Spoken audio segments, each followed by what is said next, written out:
Hi there, this is Legends Podcast, and today with my producer Vesselin Vucev, we are once again, for the second time on our show, host of the great Jonathan Jakubowski, the leader of the Forge Leadership, the conservative organization from Ohio. And first of all, great to having you here. Thank you for your time and for accepting our invitation. And the previous time where you were on the show, we had this very long conversation about politics and everything. And within the conversation, you mentioned something like it was kind of the sun is shining, the water is wet kind of thing. You just said, well, but Ohio is a blue state and you know how it is here. I guess it's no longer a blue state, huh? What happened? Yeah, George, well, thank you for having me back on. It's an honor. I refer to my friends as I have a Bulgarian friend who's like the Bulgarian stallion. Rocky was called the Italian stallion. I saw you out doing chin-ups with me when we were in Hungary together. So that's now your reputation around the community of people that I know in the conservative movement. So watch out if they start calling you the Bulgarian stallion. Thank you for that. So you're a red state now. Congratulations. Thank you. Yes, thank you. And I readily state, I never thought Ohio was a blue state. I think I called it a purple state, which means traditionally Ohio votes in line with the electorate. As right. Ohio has gone, so has gone the electorate of the United States. Ironically, the only time in recent history that Ohio voted, if you would, against the national result of the president was in 2020. But as we know, there were so many abnormalities, unusual circumstances that led to that. So I never thought Ohio had lost its tenets of being a red state. It voted red in 2020. It voted red in 2022. It's voting red in 24. And I think in a major way, it represents the significant demographic shift of the primary demographics, the primary electorate that vote in leaders at the top level. And there's this belief that we've needed change in America, and that change is here to stay. All right, and now you have a great new candidate for governor of Ohio. He just announced his bid. How do you see Vivek Ramaswamy entering this race? Like a favorable candidate, like a favorite, like the most popular candidate maybe from the ones who will run for governor, or someone who just got beat up and thrown out of the executive power from the MAGA movement because of the H-1B visa's brow? Mm-hmm. Yeah, I think definitely the former. I think Vivek brings a level of energy that's very unique, a level of experience that's non-traditional.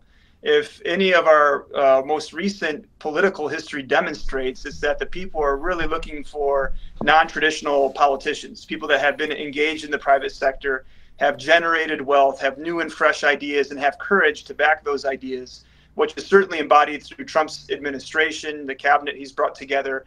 At the state level, Ohio, for a long time, has been held back by a lack of fresh innovation, fresh ideas, fresh vision, and Vivek certainly is delivering that, has the potential to deliver that. I think he's going to be a phenomenal candidate. It's way too early to say that the race is his. He wouldn't say that, and most others wouldn't, even though we've heard a lot of word on the street from Democrat operatives that if Vivek wins the primary, which at this point with Trump's endorsement, Elon's endorsement, the endorsement of majority of the national leaders, it seems that that's very likely. It's going to be really hard for them to mount an effective campaign, even though they're coming into a year where traditionally the opposition party to the president has favorable results. The fact that Trump won Ohio by 11 points demonstrates the significant shift, like we talked about earlier, towards Ohio in the red. Nothing to be guaranteed, but it seems at this point very likely he's the favorite to become governor, and I think it's a great thing for our state. Oh, for sure, he is an extremely strong candidate, and basically the level of popularity that he has, recognition and support within the Republicans is staggering. He's a very successful businessman as well, a very smart person, very well educated, and I listened to him on Sean Ryan's podcast talking about Ohio and what his plans are and what his vision is. And you can feel the sincere love that he has for the state and the deep knowledge of the history and what was successful back then and what was not working, which led to a certain decrease in the economical development of the state. He was talking about the River Valley and the former glory of Cincinnati as an industrial, as a trade center. He really loves the place. But how about you? Tell us more about Ohio. Yeah, I share his passion and love for Ohio. And like Vivek, I've grown up in Ohio most of my life. I have 4 children. We intentionally, when I was in grad school in D.C., I decided with my wife when we were going to have our first to move back to our homeland, back to Ohio, and moving away from the swamp. And we now have 4 kids, and we live in Northwest Ohio, and we love it here. And there are untold resources that this state has. I can start right at the top, George, with the fact that 20% of the world's fresh water exists right in our backyard. We're within the Lake Erie Basin, and as you know, water is the resource that we take most for granted, but without it, we don't have life. That resource is right at the top of our state. Ohio has been a significant state throughout the history of America. I think it's at the top of having the most number of presidents that have come from our state. But way back in 1787, when the Northwest Ordinance was passed, a little bit of American history here, for folks that may not be aware of this amazing charter that was created right in the middle of the heart of the debates going on in the Constitutional Convention in Philadelphia. There was this charter that was passed, and dare I say miraculously passed, because it was operating under the Articles of Confederation, which required unanimity. All of the 13 states had to vote their approbation. At this point, I think it was only 12. We were still awaiting one of those states that had not yet signed, Rhode Island. So I think it was 12 states. And amongst those states, slaveholding states included, they all in unanimity agreed to sign this Northwest Ordinance, which would ban slavery, which was a shock. That wasn't the only purpose, however, in launching the Northwest Ordinance. It was for the expansion of industry, the expansion of economics, business, education, built upon a moral foundation, a foundation that would teach the principles of the Word of God, the principles of living life in accordance with the dictates of things good, beautiful, and true. So when that ordinance launched, there was an Ohio company created by 2 primary actors. One was Manasseh Cutler. The primary, today he would probably be called a lobbyist. He was the main lobbyist that worked the Congress that was operating under the Articles of Confederation, worked them to see that this was a benefit to the future of the nation. So Manasseh Cutler helped to form with Rufus Putnam the Ohio Company, and then they launched an expedition after they raised enough funding to enter into the first city founded in the state of Ohio, Marietta, on the Ohio River. And then from then on, Ohio became this boom town, if you would, for growth. By the turn of last century, so we're talking about coming into the 1900s, Ohio was the 3rd largest state in the nation. Much like America had risen out of the foundation, out of nothing, Ohio grew out of nothing, rapidly advancing and becoming a nation of significant wealth and prosperity and industry. Of the 15 cities that were the top cities in America, 6 of those were in Ohio. We had tremendous industry in my part of the state, which is the northwest part of the state, with Toledo being the glass city. We had the rubber city in Akron. We had steel in Youngstown. Yep. We had consumer products in Cincinnati. All across the state, we had mining resources down in the Appalachia. Ohio represented a significant portion of what America's future looked like. And in fact, it was built to be that way. What happened at the turn of this century, so moving from the 20th to the 21st century, is it became what is known as a flyover country. A lot of people look at Ohio and look at it as, if you would, like the boring state, a state that you shouldn't spend time in. In fact, it's used in Gen Z slang. There's terms of, I'm not sure if you've ever heard of this term, George. My kids are teaching me this now. I have a teenager. But there was this word called Riz. Have you heard the word Riz? Riz, yeah. Yeah. Well, I learned this as well. If you have Riz, that's a good thing. You got charisma, right? George, my friend, the Bulgarian stallion, he's got Riz. He's got a lot of it. Yeah, back to you. They use the term Ohio Riz to say it's the opposite of that. Like Ohio Riz nationwide, apparently, allegedly, means that you're boring and you're out of touch and out of mode. So for whatever reason, Ohio has this reputation across the coast about being this boring state in which no one can thrive. It lacks energy. It lacks excitement. It's not something to pay attention to. Part of the reason. Is this something? Is this something that came from the mainstream, or from the digital generation and the Gen Zs and everything? Because basically what we see on the outside is the Atlantic coast, the Pacific coast, and in between is something like it's exactly flyover is a very polite way to say it. But what happened? When did this change happened? When the economy started to concentrate that much on the Atlantic coast and the Pacific coast? Is this the change of economy itself, the coming of the digital era, maybe that the natural resources were not so important anymore, or the rivers were not the basic trade routes anymore? What happened? Yeah, well, I think the question is perfect, because that's exactly where I was headed. I think at the turn of the century, Ohio became representative of the forgotten man, Teddy Roosevelt's forgotten man. And as the size of government, as the size of big business, as the size of big industry, big media, as it metastasized on the coasts. And it started to create this level of elitism. And that elitism was demonstrated in America's foremost institutions, and decisions were being made on the coast about the forgotten men and women of places like Youngstown, Ohio, where free trade agreements were being made without any consideration for whether or not their lives mattered. Big businesses, the big auto industries, started moving all of their factories down to Mexico through NAFTA and to China. And all of these forgotten people were left behind without any thought or any care paid attention to them. Business did not care about them as individuals. They were just another number that could be cut. And in that process of being forgotten, a lot of Ohio's cities started to denigrate. A lot of the success that it experienced in the century before, familial health experiencing tremendous growth in population and industry, we started to see a shift in many of those cities on the edge of decline. Now that's changed. I think it's balanced out a bit, but it has not yet had the fresh vision of leadership that I think Vivek's future gubernatorial administration will bring. One of the reasons that things might change back to normal, because this was not normal. Everything being about high tech and about media and about fashion, if you want. People quite often tend to forget where the resources for a lot of that are coming from, and that someone has to take them out of the ground. And this is hard work.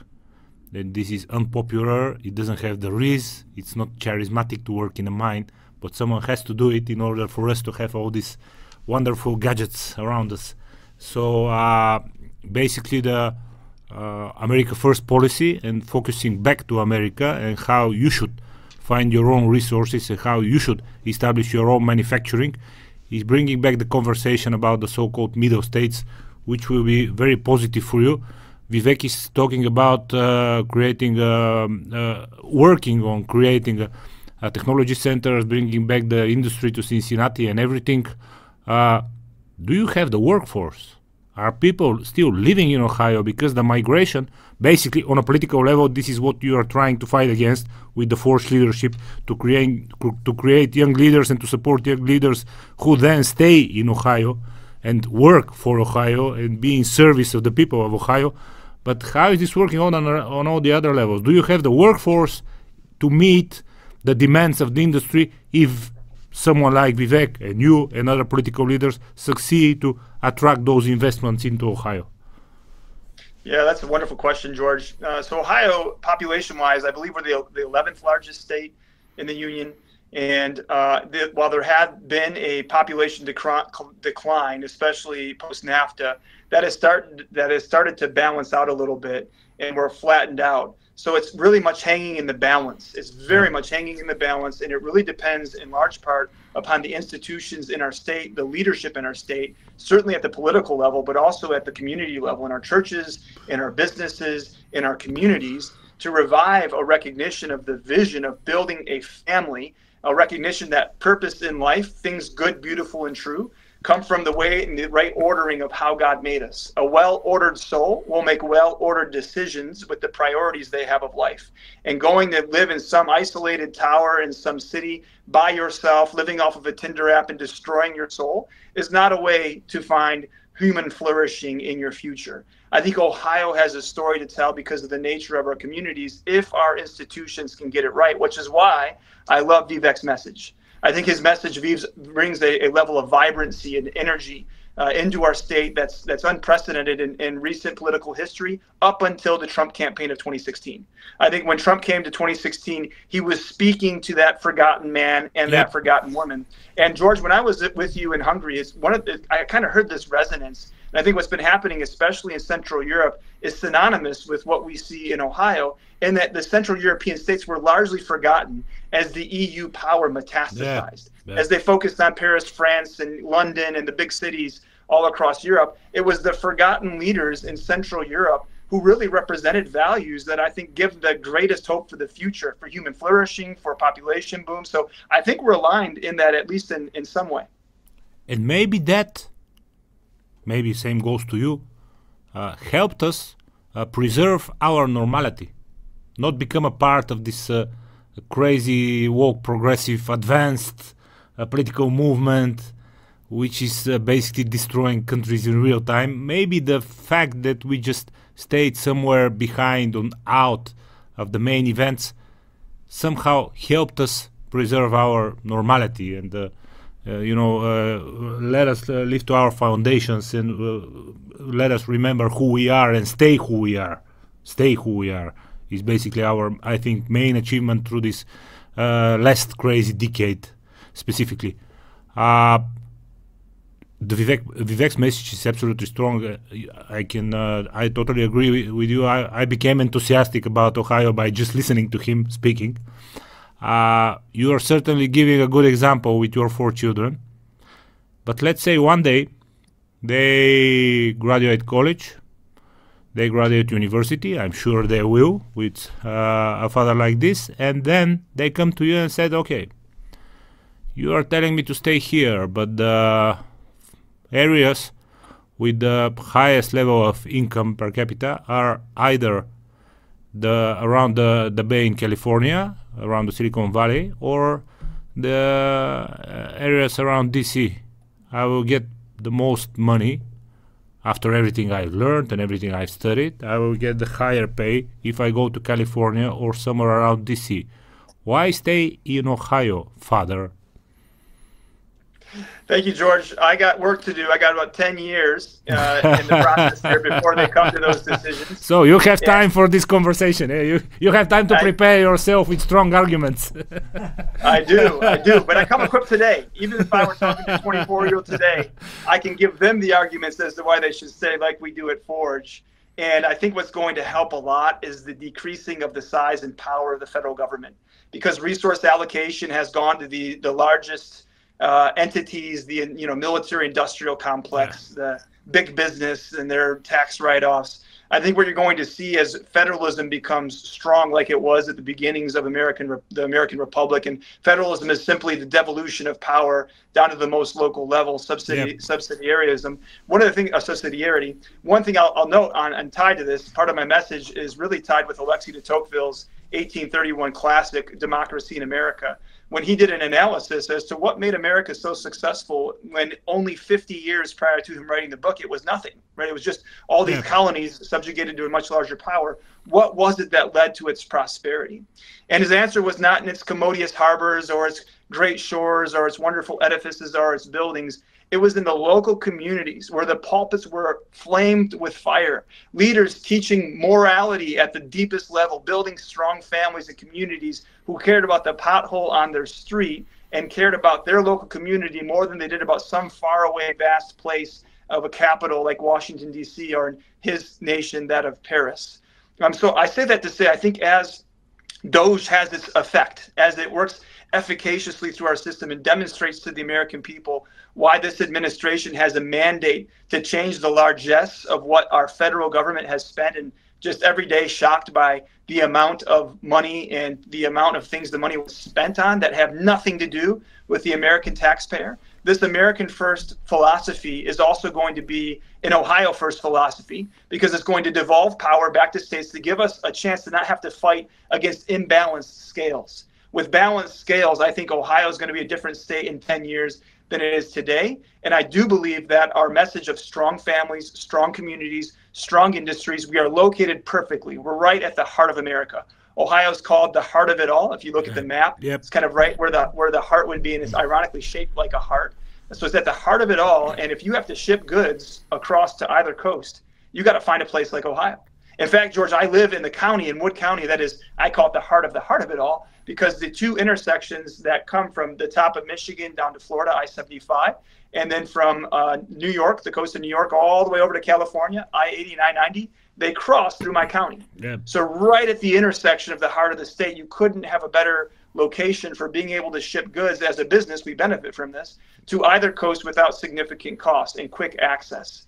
So I think that decentralization, the location of the state, the significance of Ohio in its history is not simply representative of its population or of its location. It's also representative of the significance symbolically in our nation. Ohio is a bellwether of bellwethers. In my book back there, Bellwether Blues, I talk about how Wood County is one of the most important counties in the nation because it's so representative of the state of Ohio. And how Wood County votes, that's how Ohio votes. And how Ohio votes, that's how the nation votes. But that's just one symbolic representation of the significance of Ohio. It's more than voting. It's truly symbolic of the nature, the health, the vibrancy, the spirituality, the foundation of morality, the population growth. There's so many measures that Ohio represents as a proxy for the health of the nation.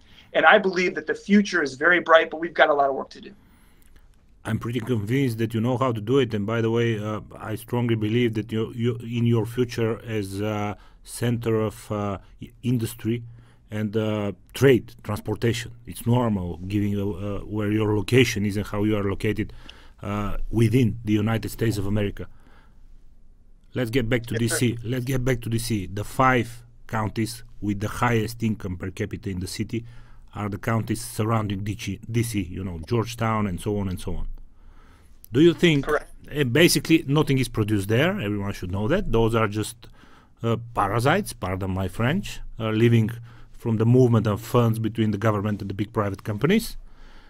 Some might call it lobbying, other might call it, you know, some kickback managers or whatever. But yeah, nothing is being produced there, and still the richest people in the country live there.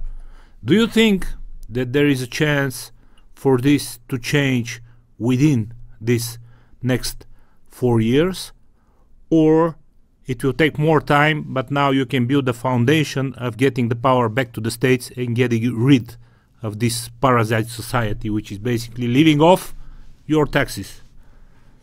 Yeah, it's a wonderful question. It brings a smile to my face because I think this election was so pivotal. And when we spoke in Hungary with all of the conservative delegates from across Europe who mentioned to me that to them the election of Trump was more important to them than to me, I had to laugh that off and say that's not true, because I know what weighs in the balance here, but I understand, and you understand, the stakes of American leadership. Even looking at the meeting yesterday with Zelensky and Trump and the fire that went on, there has been a massive shift in philosophy from how America views the rest of the world with our American First Foundation that I think will bring benefit to Central European nations like Bulgaria as an example. But to the point and to the question, I do believe that over the next 4 years, we're going to see significant success, but I think it's going to take more time to see a full transformation of the foundations. And that, you and I just talked about our mutual friend, Kevin Roberts from the Heritage Foundation. He told me he thought it would take at least 13 years. I think it was maybe 15 years of successive conservative administrations with the right policy framework in place to create a wholesale 180-degree turn from a system that has been growing for the last 100 years. So do I think we're going to make huge inroads and increases? I do believe that, because I think there's energy and there's courage and there's conviction, and they're not going to be 100%. They're not going to make it all right, but the right leadership in place with the right vision, with courage to make those decisions, is going to change America for the better. And seeing all of the homes for sale in that 5-county area, George, brought me significant joy. There is so many people that have to leave that to go and find other industries where they can generate value that's not just living off of the taxpayer dole, but doing something to contribute to it. Well, let them. I don't know what's all the crying about, because they're saying, oh, that they cut me off, they sent me this email. Just I was a federal worker for many years, and now suddenly they just... Okay, what's the big drama? You know, everyone knows that the private sector will pay you better if you have the skills. Well, if you don't have the skills, maybe the taxpayers don't want to pay you as well. Ever thought about Right. it? So I don't know what's the drama. It's feel free to find a better job, man. It's we are giving you freedom. Go compete. George, Show the world how good you are. Absolutely. Yeah, you and I as competitors understand this. Competition brings out the best. And when you build, when you take out competition out of the system and you create monopolized industries, or in this case, monopolized employment without any ramifications for poor performance or poor behavior, it's going to create excess largesse and laziness that gets incorporated into the systems. And you lack care and you lack accountability. I think Elon Musk was saying the thing that President Trump has for significantly different than the prior administration is he cares. He actually cares about how much the taxpayer is spending on things that have no relevance to our nation's future or success or our Constitution. So the fact that they care is making a huge difference. And these people getting back into the private sector where they can technically make more, but they got to perform to meet that. I run a business. Our employees, when you come to work, one of the things you have to do, I value my employees. One of the things, George, this is getting off on a tangent, so I'll bring it right back. But, with the advent of AI, as opposed to the big businesses that left our state in shambles when they exited and didn't think one iota about their employees, I think we need a generation of employers who have a vision of their employees as whole human souls, who have a need for flourishing, their families, their communities flourishing. And I think that that's necessary. So there's an obligation of leadership in companies to make sure that they're creating an environment for success and thriving with their employee as a whole person. At the same time, the employee has an obligation to the business and to the leadership to contribute and add more value than the cost that they bring to the business.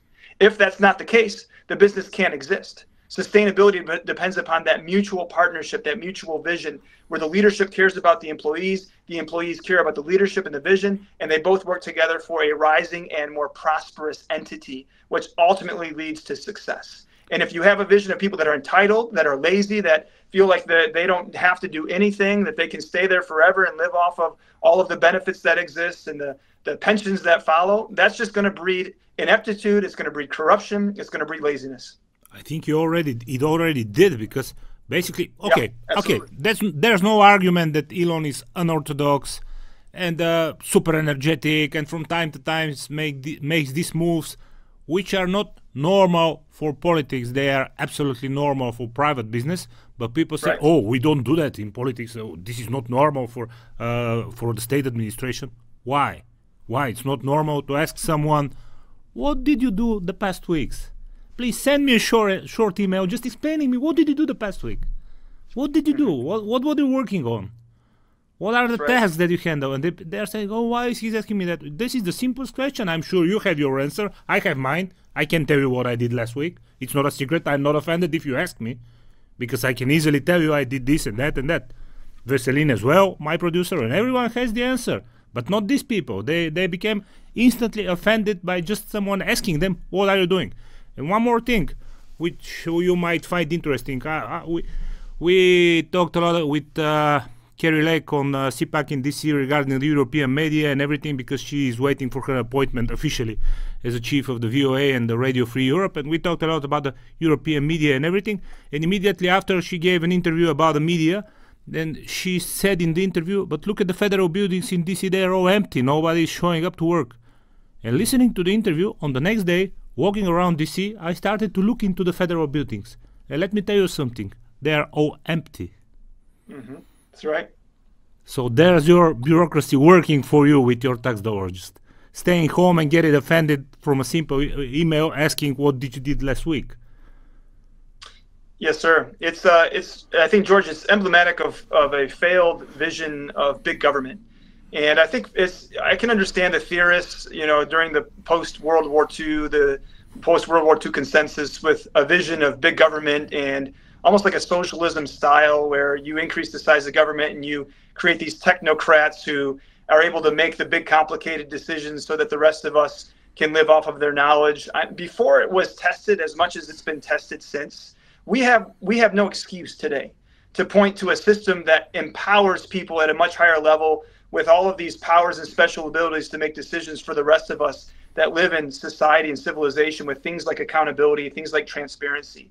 It's rules for thee, but not for me, is traditionally been the historical narrative that you see in a metastasizing growth of federal government. And that is changing. Thank God that's changing. And I believe in the process of that transformation, back to my original point, I think it's going to devolve more authority back to the states where it belongs. And as you know, the greatest level of accountability happens at the most local level possible, which is why a civilization will not last if there's not accountability at the familial level. When a father abandons his moral and sacred obligation to be a father of his children and a husband to his wife, he has abandoned the most important pillar that a civilization requires. And when that happens en masse, the civilization falls and crumbles, as we saw with ancient Rome, as we have seen with many societies, cities in America. That has to change, which is why Ohio's future is not guaranteed. I think we need energetic leadership like Vivek, but we also have to have the conviction to recognize our God-given and sovereign responsibilities of raising a family, investing in our children, and building the next generation. Hopefully so. Hope to do that. And last question. Everyone is regularly asking, okay, you're giving these advices and everything, but what is exactly that you are doing?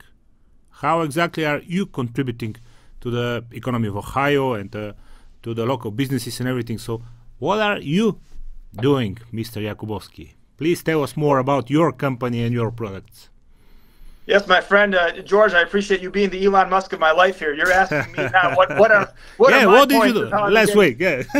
I deserve it. What did I do last week? Yes, you need to know. You deserve to know.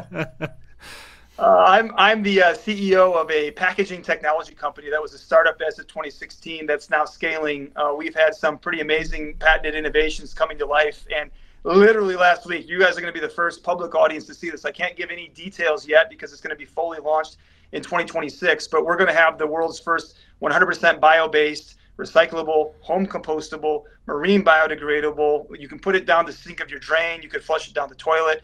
This is a packaging substrate that we've been working on. So I'm going to give you a quick demo, which just came off of our R&D coder this last week. This might not look like much, but this little innovation here would be formed into a package. And in that package, you could put anything like a dish powder, dry foods. You could put, we have some companies close by that actually have, in fact, Your Day is a feminine hygiene care company. There's feminine hygiene care companies that need packaging that can be flushed down the toilet. I'm going to give you a quick demo of what happens with this material when you put it in water. So here's a quick bottle of water, just so you and your viewers can see what happens here when we put the material in the water. Hope my camera works here. And we drop it down. It does. We have a perfect view. Okay, so you're going to see a water-soluble paper is made of water-soluble fibers, which are fully biodegradable. They're 100% renewable. You see that material just quickly disintegrated? Yeah, so that was quick. Very fast. And the hotter the water, the faster the dissolution. But also when you add a little bit of shake to it, you're going to see the materials moving around in such a way that they spread across the water. Whoa. Now that becomes food for bacteria, which is why it's more biodegradable than traditional paper. But it's an innovation that with all of these companies putting plastics in our oceans and waterways all across the globe, it gives a conservative voice an opportunity to say, we value the environment in the right way and in the right order. And this innovation with Lake Erie just north of us in the 5 Great Lakes is a perfect embodiment of how somebody with a conservative philosophy has a vision for stewarding well the environment that God has gifted us. You are the perfect example of the right-wing conservative approach to preserving the nature, which is leaning on human intellect and the power of our brains, and have faith in the human intelligence, not just banning things around and saying that people are the problem of this planet and they have to disappear in order for everything to become wild and green again. Basically, this is the approach. And I always said that I have my faith in humanity and in human intelligence. So this is one more example why I do so. So good for you. Congratulations. That was the reason, by the way, your company was the reason that you have been to Bulgaria many years ago, right? Yeah, that's exactly right. It was this technology, earlier version of this, that has led us to sell many technologies in Europe and all across North America, and now even into India.